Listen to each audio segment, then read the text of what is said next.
Students, আজকে চলে এসেছে একটা নতুন ভিডিও নিয়ে, ইংলিশ গ্রামারেরই ভিডিও। এটা ডুয়াস ডাইরেক্টেডের।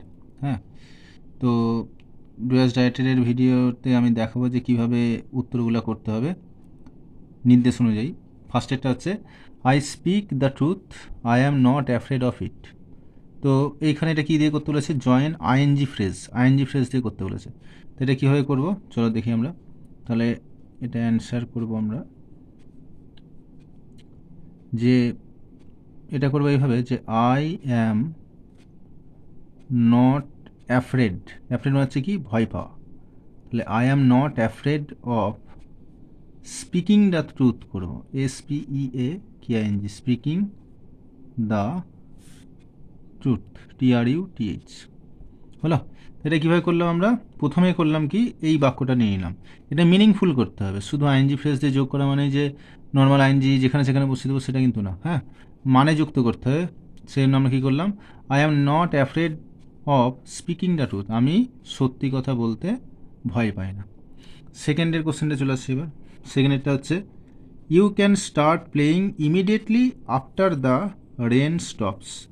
এটা কী করতে বলেছে? ইউজ অ্যাজ সুন অ্যাজ এটা আমাদেরকে ব্যবহার করতে হবে। তাহলে অ্যাজ সুন অ্যাজ এখানে ব্যবহার করব, এখানে এটা কার পরিবর্তে ব্যবহার করব? ইমিডিয়েটলির পরিবর্তে ব্যবহার করব। অ্যাজ সুন অ্যাজ এর অ্যাকচুয়ালি মানে হচ্ছে যেই মাত্র, কোনো কিছু যেই মাত্র শেষ হয়েছে বা এই মাত্র, হ্যাঁ, যেই মাত্র অর্থেই ব্যবহৃত হয়। তো এখানে আমরা করব উত্তরটা কী হবে, যে ইউ ক্যান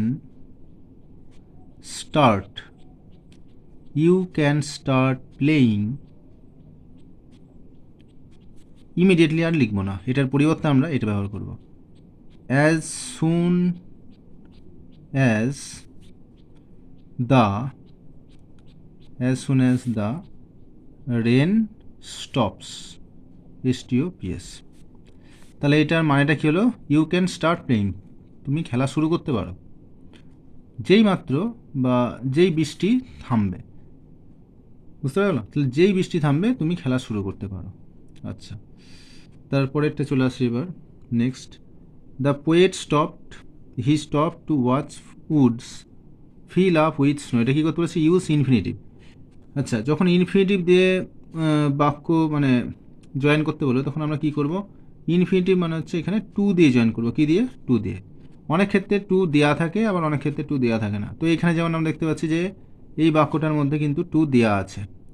হ্যাঁ, সবসময় যে টু দেওয়া থাকলে সেই টুটাই বসবে তার কোনো মানে নাই, সেটা আমাদেরকে মিনিংফুলি করতে হবে। এক্ষেত্রে যেমন এই টুটার সাহায্যে আমরা কিন্তু বাক্যটা জয়েন করে ফেলতে পারবো। তো বলছে দ্য পোয়েট স্টপড, ডাইরেক্ট লিখবে হবে যে the poet stopped to watch Woods fill up with snow, এইভাবে। তাহলে অ্যান্সার লিখবো এইভাবে যে the poet stopped, STOPPED, stopped দিয়ে কী লিখবো? আর কিন্তু এই বারবার এই কথাটা লিখবো না। হি স্টপড, হি মানে হচ্ছে দ্য পোয়েট, তো বারবার কিন্তু আর হি এসব লিখবো না, ডাইরেক্ট লিখে দেবো এইটুকু, to watch Woods fill up with snow, to watch Woods fill up with snow. আচ্ছা, এরপর চলে আসি, এই জায়গাটা একটু লেখার ভুল হয়েছিল বলে কেটে দিয়েছে এখানে। তা এই কোশ্চেনটা হচ্ছে বলেছে the man is too weak to walk. Complex হচ্ছে কি? জটিল বাক্যে পরিণত করতে বলেছে। এইটার কোশ্চেন অনেক রকমভাবে হয়। কখনো দেয় যে এরকম টু আর টু দিয়ে দেয়, দিয়ে বলে যে ইউজ সো দ্যাট, অথবা রিমুভ টু, অমিট টু, এরকম অনেক রকমই দেয়। তো এটা কমপ্লেক্স করতে বলেছে, এখানে জাস্ট আমরা কি ইউজ করবো? এই বাক্যটার মধ্যে সো দ্যাট ইউজ করবো। সো দ্যাট তাহলে ইউজ করবো কীভাবে আমি দেখিয়ে দিচ্ছি। এখানে লিখছি দ্য ম্যান ইজ, টুটা লিখবো না, লিখবো সো উইক, লোকটা এতটাই দুর্বল।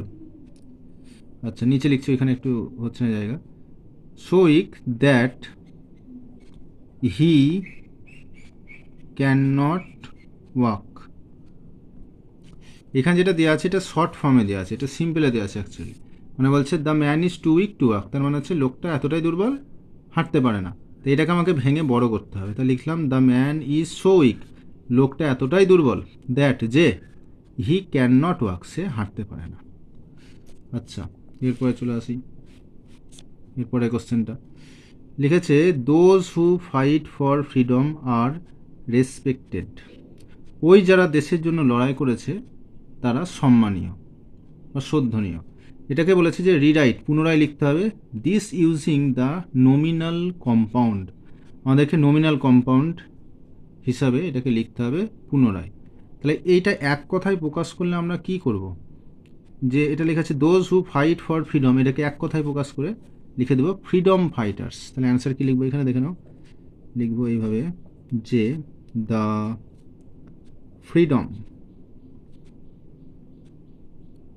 Freedom fighters are respected. হলো? তাহলে এই 5টা আমি ডুয়াস ডাইরেক্টের এখানে দিলাম আজকে। এর আগের দিন অন্য গ্রামার দিয়েছিলাম, তো এই 5টা গ্রামার একটু তোমরা প্র্যাকটিস করবা। ভিডিওটা কেমন লাগলো তোমরা একটু কমেন্টে জানিও, লাইক শেয়ার করে দিও। তোমাদের একটা লাইক আমার কি বলবো আগ্রহ আরও বাড়িয়ে তোলে নতুন ভিডিও করার জন্য। তো তোমরা লাইক আর কমেন্ট দিও আর চ্যানেলটা সাবস্ক্রাইব করে নিও। হ্যাঁ।